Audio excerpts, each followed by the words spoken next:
Start winning at the races with Daily Racing Form's new Mobile Pass performances, featuring exclusive buyer speed figures and expert analysis and selections. Go to drf.com/best and get the power of DRF in the palm of your hand. Dan Illman, Mike Beer, race number 11 at Saratoga on Saturday is the Grade 1 Woodward. We're going 1.25 miles on the historic Saratoga Oval for some nice older horses. Before we get to the analysis, head on over to the DRF Saratoga handicapping shop. You'll find PPs, picks, clock reports, betting strategies, and all the must-have tools to win big at Saratoga. Learn more at drf.com/spa.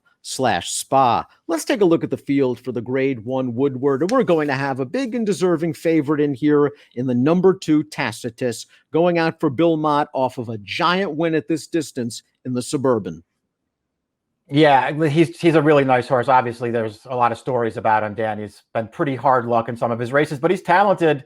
And boy, more than anything else, doesn't it feel like the 1.25 miles helps him more than anybody else in this race?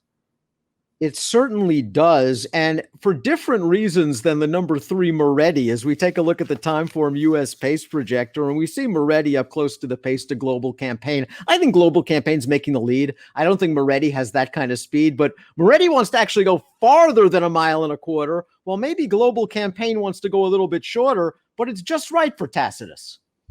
Yeah, I think both of those things are true. I agree with you. I think Global Campaign is making the lead in here. The 2 Todd horses that they have up close with them, I think they'll be content to track and let that horse take over. Math Wizard has done some nice things in his career. Big upset winner in the Pennsylvania Derby over a field that included Preakness winner War of Will, Improbable. He hasn't won since then, but I thought he ran well in the Monmouth Cup 2 starts back, a race in which for a second I thought he was going to win it, and maybe he hung just a bit. I won't hold the Charlestown Classic against him. He didn't have to like the configuration of that racetrack. Yeah, I guess you could give him a pass for that one. I mean, it was just a week ago. He really didn't do any running at all. So they're going to come back quickly here. I guess they just feel like he didn't put forth any kind of effort. So why not? And we'll see. He was okay, I thought, in the Monmouth Cup 2 starts back. He's an underrated horse. I'll say that about him, Dan. I don't know about the 1.25 miles. I guess he should be able to get it, but I don't know if it helps him. You mentioned Tacitus's trouble, and he had trouble in some of his races last year, but this performance in the Suburban, and I know it wasn't the greatest field in the world, this was the race Bill Mott had been waiting for. He tucked in behind horses, he settled down on the backstretch, and when Johnny V asked him to run, he does what he's supposed to do against this field, and that's blow them out. Yeah, he did. I mean, he just really did have this field over a barrel on form. And it was nice to see him come through with a big effort like this day because you knew he was capable of it. He's a really good horse. He just got unlucky sometimes and maybe at certain points didn't show up with his best effort, but he's a really talented horse. He caught the right field there. I'm not so sure he didn't catch the right field right back then. This is not a strong Woodward. Moretti grinded his way up into second in that Suburban that we just saw. You take that race out of his PPs, he's got 3 wins in a row, including this effort in the Birdstone, going 1.75 miles. And Moretti's the kind of horse he can set from off of the pace, he can make the lead, he can basically adapt to any kind of pace scenario. But what we've learned in longer distance races is once Moretti does get the lead, he's very tough to pass. Yeah, he really is, especially in this race here, because the 1.75 miles, even though he was good going long before this, you didn't know if he was going to stretch out that far. And he stretched out that far with no problem. He was good in that race. He's going to cut all the way back to 1.25 miles here. It didn't work in the Suburban. He got second in that race, but he just barely got second, and he was never in the picture behind Tacitus. He's going to have to do better than that.